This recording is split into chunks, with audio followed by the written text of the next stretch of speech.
Mapapagod pero hindi susuko.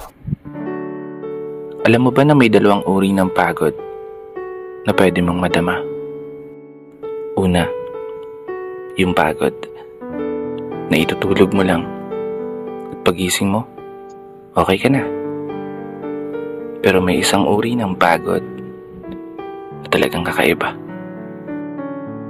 Yun ay ang pagod na hindi nadadaan sa pahinga. Isang pagod na magpapahiwatig kung gaano kabigat ang mga problema mong daladala. Pagod na magpapanginig ng mga luha sa mata. Pagod na magdidikta sa'yo para sabihing ayaw mo na.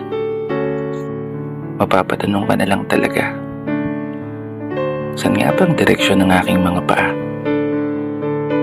Mga paang tila pagod na sa kakahakbang. Mga paang ngimay na sa kada tapak sa baitang ng hagdan. Isang hagdan na magdadala sa akin patungo sa isang palapag na pinapangarap ko. Mapapagod pero hindi susuko. Magpapahinga pero hindi hihinto. Para sa pamilya at para sa pangarap.